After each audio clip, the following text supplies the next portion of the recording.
Well, hello. Welcome to the year 2025. We made it. And of course, as we come to a new year, it's a time where there's lots of contemplation, which is a natural thing. And we think about how we're going to do some things may be different in our new year. But what I want to talk about today is we're going to go to Ecclesiastes chapter 6. We're going to look at it in its entirety. And I've entitled today's message, Finding Balance. Now, as we open up, I want to talk about something that Ecclesiastes talks about not just in chapter 6, but it's kind of pervasive throughout the book, and it's part of mankind.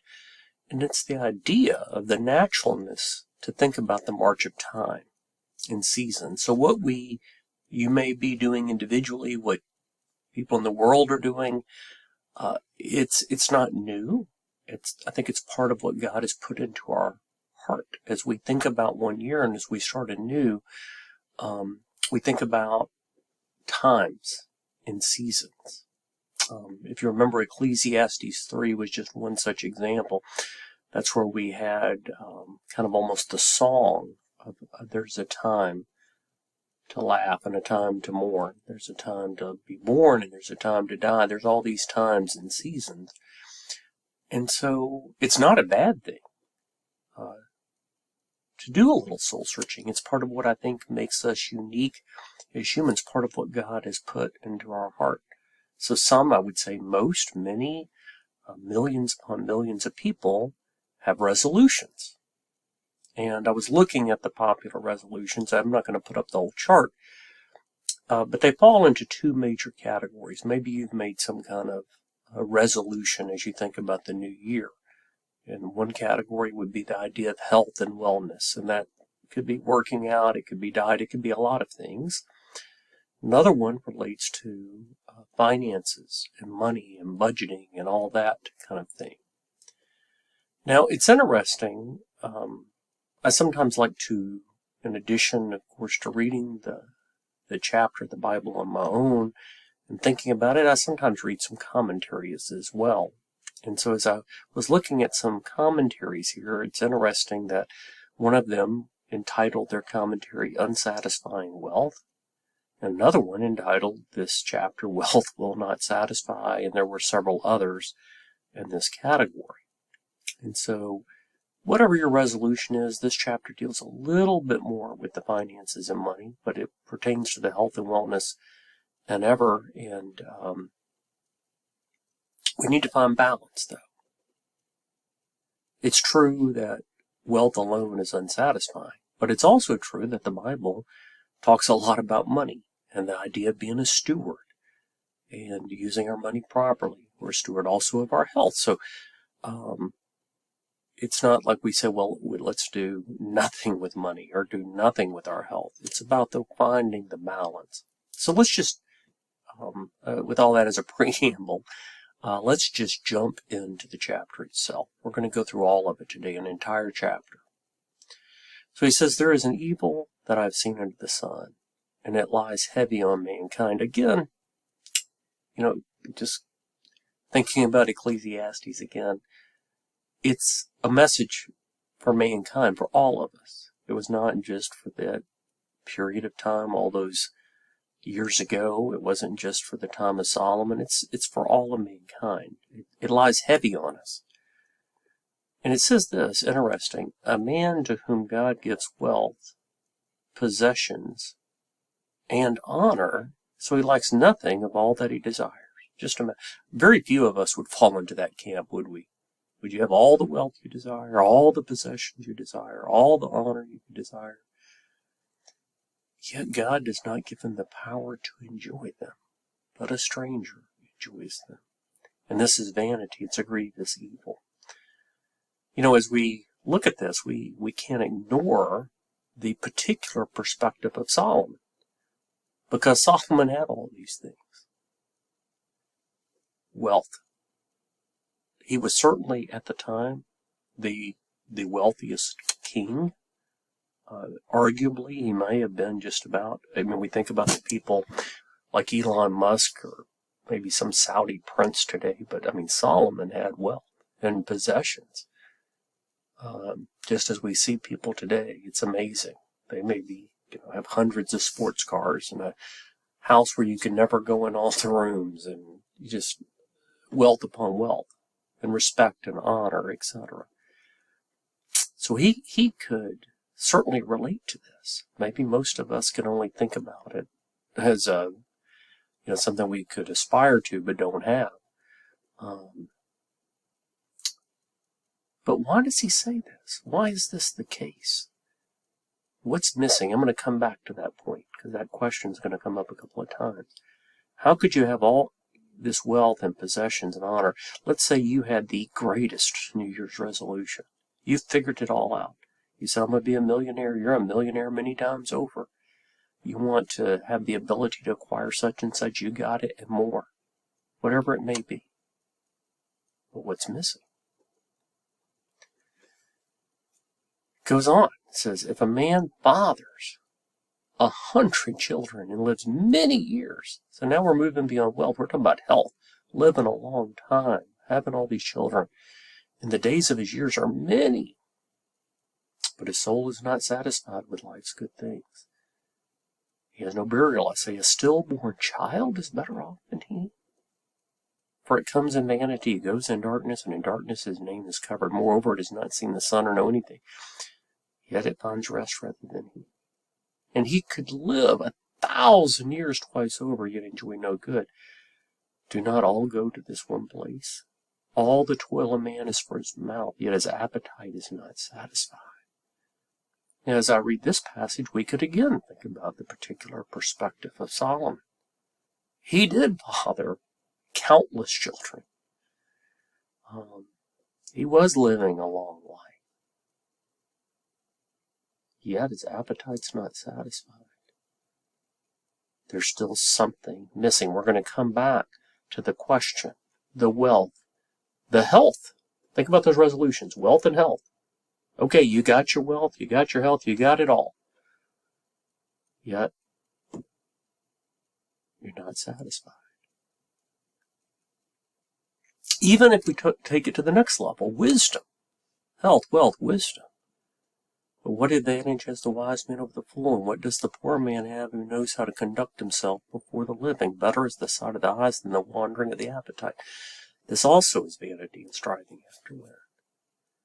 So, yes, there's a desire for good stewardship, possessions, wealth, health, wisdom. But whatever we have, lots of it, sometimes little, but we have this wandering appetite. A person acquires this. What do they not have? A person, whatever it is the phrase, the grass is always greener. Whatever we have, we think, I want more. I mean, isn't that what a New Year's resolution is? You're inherently unsatisfied with something. You want something to be better. So a person who has 1,000 wishes they had 10,000. A person with 10,000 wishes they had 100,000. A person with 100,000 wishes they had 1,000,000, or whatever it may be. We have this wandering appetite. There's something missing. And then this brings it to the last part of the verse, but I'm going to kind of try to unpackage all of this. Whatever has come to be has already been named, and it is known what man is, and that he is not able to dispute with one stronger than he. The more words, the more vanity, and what is the advantage to man? For who knows what is good for man while he lives the few days of his vain life, which he passes like a shadow? For what can tell man what will be after him under the sun? Who can tell man what will be after him under the sun? This idea of has already been named relates to who has authority. Who is in charge? And that can bring us back to what's missing. And to kind of take this passage and illustrate it, I want to think of something that I saw just this week, which is very timely that it came out. And I think it is related to this idea of what man wrestles with in his soul. So I don't know if you've ever heard of this man. His name is Brian Johnson. A documentary just came out. It's on Netflix if you'd like to see it. It was just released this year, January 1st. Now, Brian Johnson is a very, very wealthy person. A millionaire many, many, many, many times over. He's in his 40s, and he made a decision. You want to talk about a resolution. He has decided he's going to try. The series is called Don't Die. He's acquired all of this money, and now he said what he's going to do is he's going to attempt to live a perfect life in terms of his diet. And he's got all these doctors and different things, and a workout plan every day, and the way he's going to sleep. And I mean, he has taken this, if you see it, he has taken this to an extreme beyond you can imagine. Because he said, I'm going to resolve, I'm not going to die. I'm going to live forever.